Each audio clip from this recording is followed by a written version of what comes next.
So one of the things we've been noticing is that the salmon actually appear to be getting smaller out here in the bay. Well, that's too bad. We were hoping to get a trophy this year. Yeah, that's why people come here for the Derby, and we're trying to figure out why it's happening. And it seems to be associated with food availability.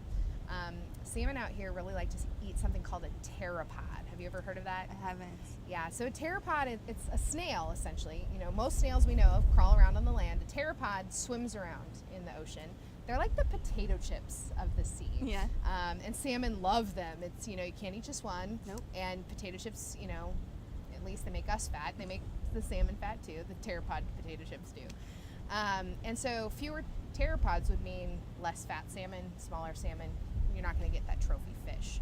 We're seeing that the pteropods are impacted by ocean acidification. Have you heard about that before? I've heard of it, but I don't really understand it. So can I explain a little bit? Please. Yeah, so it's related to actually the air and what's happening up here in the atmosphere.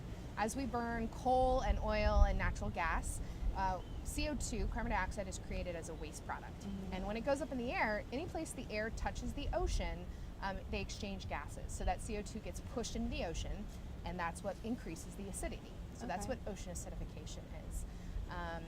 We're familiar with acidity when it comes to taste. We taste acid as sour. Something sour that a lot of people like is lemonade. Do you like your lemonade sweet or sour? A little sweet. A little sweet, yeah. We tend to like things a little on the sweeter side. Kind of the more acidic it gets, the sourer it gets, Absolutely. and it's not as enjoyable. Right. So you can think like a ocean that's getting sour.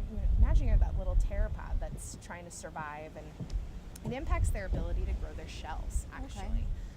So we really are hoping that by kind of managing what's going on with the carbon dioxide, we'll be able to keep a handle on that acidification, because the acidification means smaller pteropods, fewer pteropods means less food for salmon, smaller salmon.